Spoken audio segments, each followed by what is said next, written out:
Well, so again, I guess for we're centered on wrestling. I think your story transcends beyond wrestling, Mm. obviously.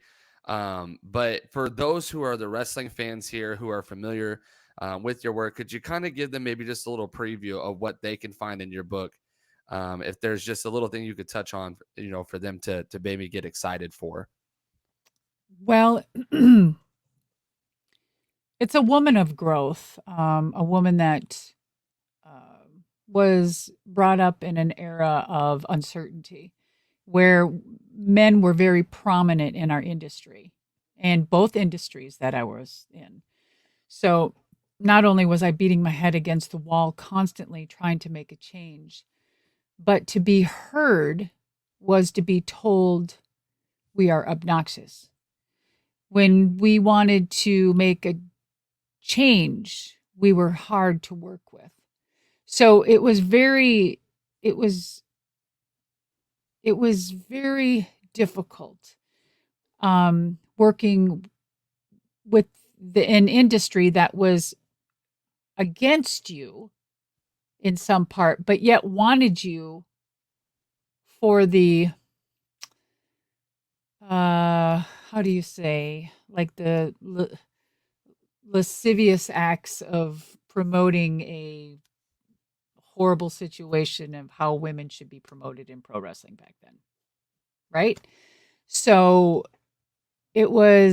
I was damned to be looked at that, you know what I mean? And I did not want to, I was a pro wrestler and I wanted to be taken seriously. And so every moment that I got, or every moment that I was told no, I found another way respectfully, in my way, of course. And I believe that I hit the pinnacle of my career in pro wrestling, not just once, but several times, which is unheard of for a woman to do. And to stay above it as well, keeping my dignity intact and the respect that I so yearned for in this business. Not only did I want to make it better for women, but I wanted to change the trajectory of women's wrestling on every curve that I could. That's And so that's good. exactly what I did for wrestling. And Yeah. then transitioning into monster trucks. And I know a lot of people aren't familiar with monster trucks or racing in them, fact. But guys, wait till you read that segment on, oh my gosh, you guys, it's insane what I went through. It will definitely, like, you will be like, what?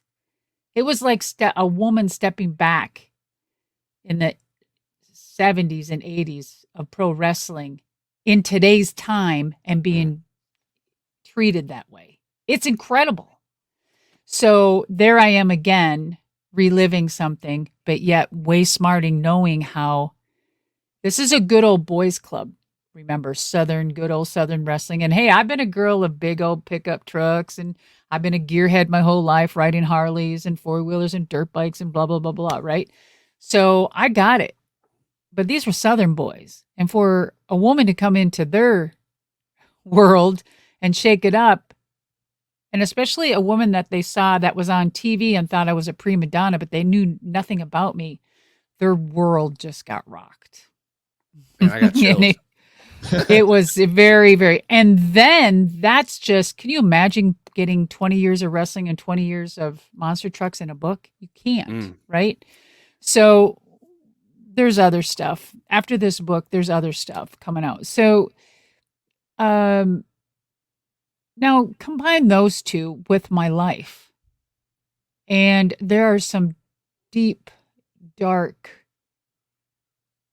times and situations and things that went on in my life that I never even just never even shared with anybody.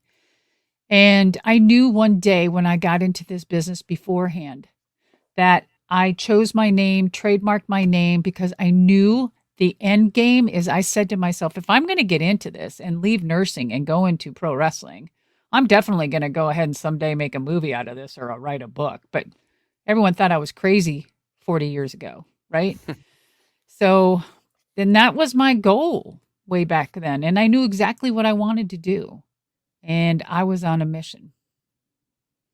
So for me to do all that, give up a lot, and my upbringing, childhood, relationships, you're going to have relationships. There's no doubt about it. And I'm glad I'm not glad. I'm humbled by a lot of it, and I've definitely learned by it. And now I'm in a place in life where I have a choice to do and say who I speak to, who I want my life, and where I want to be.